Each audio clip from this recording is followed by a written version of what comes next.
اپنا مال اللہ کی نسبت پر لگاوے.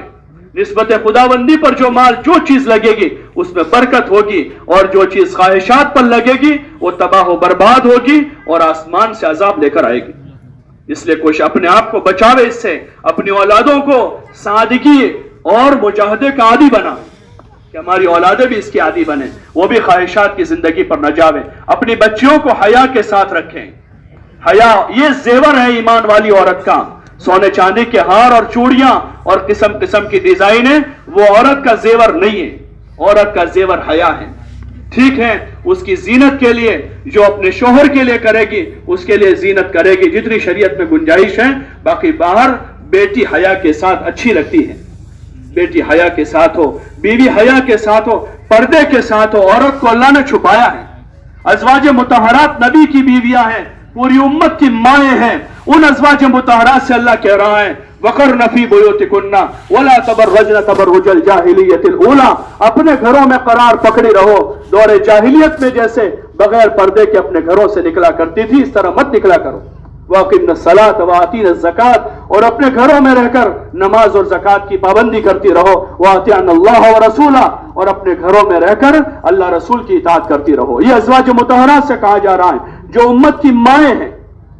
ان کو کہا گیا، ان ماؤں سے کہا کہ اگر تمہارے دروازے نبی کے گھر پر کوئی آ کر معلوم کرتا ہے تو تم اس کو نرم لہجے میں جواب مت دو. اس کے سے نرم لہجے میں بات نہ کرو تم اس سے. عورت کیسے بات کرے گی اجنبی مرد سے؟ اور پھر ہم تو کھلے طور پر دروازے پر روبرو ہو کر بات کرے گی. وہ کیسے ہو سکتا ہے؟ ایک ایمان والی عورت کی غیرت کے خلاف ہے اور ایک ایمان والے مرد کی غیرت کے خلاف ہے کہ اس کی بیوی کسی اجنبی سے روبرو ہو کر بات کر رہی ہے. روبرو ہو کر تو کیا، پردے کے پیچھے سے بات کرنے کا جہاں حکم دیا وہاں اللہ نے ازواج مطہرات سے کہا کہ تم سخت لہجے میں بات کرو، نرم بات مت کرو. کہاں سے آئے ہو بھائی، کیوں آئے ہو، کیا کام ہے، ایسا مت پوچھو اس کو، بلکہ کہہ دو کہ گھر میں کوئی نہیں ہے. اگر کوئی مرد ہے تو مرد نکلے گا، اور مرد نہیں ہے تو وہ عورت کہہ دے گی اندر ہی سے گھر میں کوئی نہیں ہے، بس بات پوری ہو گئی. اگلا سوال کرے گا تو جواب نہیں دے گی، کب آئیں گے، کیوں ہیں، اگلا جواب نہیں دیں گی. وہ سخت لہجے میں منع کر دے گی. وہ کسی اجنبی کا ٹیلی فون نہیں اٹھائے گی. کیسے ہو سکتا ہے کہ ازواج مطہرات کو اللہ کہہ رہا ہے کہ پتہ نہیں وہ سامنے والے کے دل میں روگ ہو، تم اس سے ذرا زیادہ نرم بات مت کرو. اپنی بیٹیوں کو یہ سکھانا، یہ ان کا زیور ہے، یہ ان کا ایجوکیشن ہے، یہ ان کی تعلیم ہے.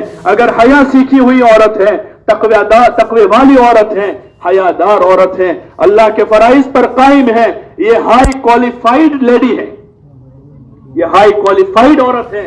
اور اگر تقوی نہیں ہے اس کی زندگی میں، حیا نہیں ہے، تو اس سے بڑی جاہل کوئی نہیں ہے. چاہے وہ ڈاکٹر، انجینئر، وکیل یا سائنٹسٹ بن کر کسی کرسی پر بیٹھی ہو، اس سے جاہل عورت نہیں ہے، کیونکہ اس کو اپنے ذات کے دین کے بارے میں علم نہیں ہے، اس کو اپنی حیا کا پتہ نہیں ہے، اس کو اپنی عزت کا پتہ نہیں. یہ جتنے دنیا بھر میں ریپ ہو رہے ہیں اور جتنی ساری فساد ہو رہا ہے وہ اس بنیادی فریضے کے چھوٹنے کی وجہ سے ہو رہا ہے.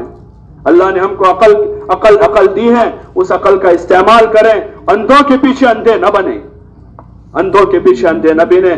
سب بیناؤں کے بینا اور سب سے بڑے عقل والے اور علم والے امام الانبیاء والمرسلین حضرت محمد صلی اللہ علیہ وسلم کی بیٹی حضرت سیدہ فاطمہ رضی اللہ عنہا جو جنت کی عورتوں کی سردار ہے، جو حضرت حسن و حسین کی ماں ہے. اس بیٹی کو کبھی کسی غیر محرم نے زندگی پر نہیں دیکھا ہے، جو جنت کی عورتوں کی سردار ہے. کسی غیر محرم نے زندگی پر نہیں دیکھا. اپنے گھر میں رہی، وہ سب سے کامیاب خاتون ہے جو جنت کی عورتوں کی سردار ہے. اپنے گھر میں رہی، اپنے گھر کا سارا کام خود ہاتھ سے کرتی تھی.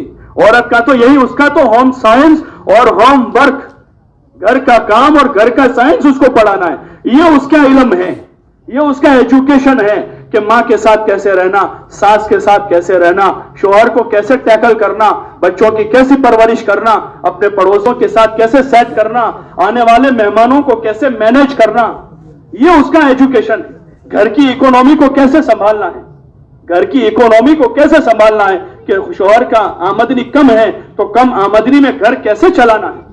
یہ اس کو سکھانا ہے. اس کو کیا ضرورت ہے لو پڑھنے کی، اور اس کو کیا ضرورت ہے سائنس پڑھنے کی، اس کو کیا ضرورت ہے میتھس پڑھنے کی.